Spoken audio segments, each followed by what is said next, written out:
If this doesn't get rectified in the very, very near future, within the next few weeks, our world, and when I say our world, I'm not just talking about where I live or where you live, but our world, our planet is going to be a different place. They will be sicker, they will be controlled, they will not have any privacy, they will not have any future. I want to make sure the world understands where the problem lies. This is misinformation to the highest order, and the reason for this misinformation is what's coming down. The danger is not what's in front of you. The danger is what you're being distracted from.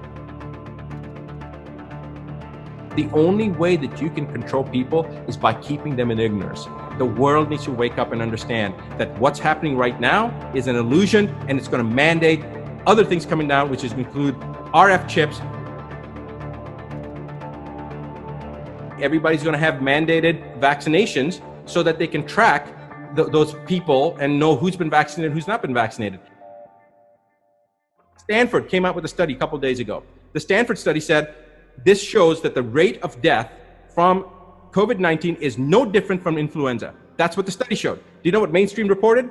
That the study showed this is more rampant than anywhere else on the planet. It's more rampant than we thought. Well, of course it is. I think the entire population of the world's been exposed to it. But they didn't focus on that part of it. They just said, because the Stanford study said that we think it's much more widespread, but the death rate is no difference in flu. And in fact, that's based upon the data that they're giving, the data that's being reported for cause of death. But you know the memes right now. You fall out of a plane without a parachute, cause of death, COVID-19. You get shot in the head, COVID-19 killed you. You have a heart attack, COVID-19.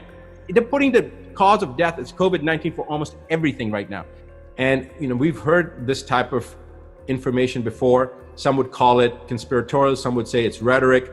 But look, right now, you would have to be blind and deaf to not recognize that what is happening is not normal and is not justified. And because they can't justify the numbers, they're now manipulating the numbers. They're now adding numbers to it. In other words, the number of deaths weren't sufficient to justify this, so they're now having nurses and doctors change death certificates after the patients have died. The only way that you can control people is by keeping them in ignorance. But as soon as a person becomes empowered with knowledge, the one thing is that nobody can control you once you are aware. You cannot be victimized once you're aware and once you've been empowered with knowledge. When a surgeon wears a mask, and when a nurse wears a mask with a critical patient, we're not wearing that mask to protect ourselves. When you're doing open heart surgery, you're replacing a knee, or you're doing some kind of hernia repair, you're wearing the mask so you don't drool, you don't spit, you don't cough, you don't sneeze into that open surgical field. So because you're keeping it sterile, all right? Now we come to the United States and we come to the current issue. Everything is misinformation, all right? We know that stress increases the cortisol, which is the stress hormone, which decreases the immune system. So when you scare people, tell them to stay home, you suppress their immune system because you're scaring them, you further suppress them because economic issues, they're stressed out. Now you tell them wear a face mask. What are you doing when you're wearing a face mask? A face mask reduces the amount of oxygen coming in. So now your body's in a chronic state of stress. And that face mask is obstructing airway. They're pushing this agenda, and it's an agenda to make people weaker, to make them more susceptible. The face mask then also prevents, when your body's being stressed out and you're not getting enough oxygen, it then creates other issues. Remember they said don't touch your face and don't okay, well, if you're sweating and you've got face mask, don't you think people are going to be pushing it around? On top of that, when you have this release of viruses, because viruses live inside our cells, when I say live, they're not living, but when they're released and you're wearing a face mask, you're preventing the ability you're actually stressing the body out and increasing the viral activation, if you will. All right, so you're actually increasing the susceptibility of the individual stress-wise and increasing the viral load. So tell me, if they really want to help people, why are they telling people that they should be wearing masks? It's completely preposterous. The world needs to wake up and understand that what's happening right now is an illusion, and it's going to mandate other things coming down, which is include RF chips. Look, okay, Patrick, you're the first person in the military. Let me ask you a question.